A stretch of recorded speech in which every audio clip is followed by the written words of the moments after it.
நீங்கள் பார்த்து கொண்டிருப்பது நியூஸ் 21 செய்திகள். தமிழ்நாடு செய்திகளை உடனுக்குடன் தெரிந்து கொள்ள நியூஸ் 21 செய்திகளை பாருங்கள். செஞ்சி ஒன்றிய அலுவலகத்தில் ஆதிதிராவிடர் பழங்குடியினர் மக்களுக்கு தாட்கோ மூலம் செயல்படுத்தப்படும் திட்டங்கள் குறித்து விழிப்புணர்வு முகாம்.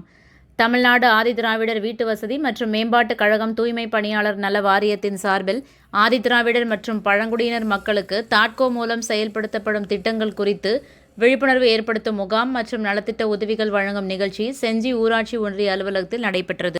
நிகழ்ச்சிக்கு செஞ்சி ஒன்றிய பெருந்தலைவர் விஜயகுமார் தலைமையில் நடைபெற்ற நிகழ்ச்சியில் முன்னாள் அமைச்சரும் செஞ்சி தொகுதி சட்டமன்ற உறுப்பினர் செஞ்சி மஸ்தான் கலந்து கொண்டு ஆதிதிராவிடர் மற்றும் பழங்குடியின மக்களுக்கு தாட்கோ மூலம் செயல்படுத்தப்படும் பல்வேறு திட்டங்களை எடுத்துரைத்து தூய்மை பணியாளர்களுக்கு நல வாரியத்தில் பதிவு செய்த உறுப்பினர் அட்டை உள்ளிட்ட நலத்திட்ட உதவிகளை வழங்கினார்.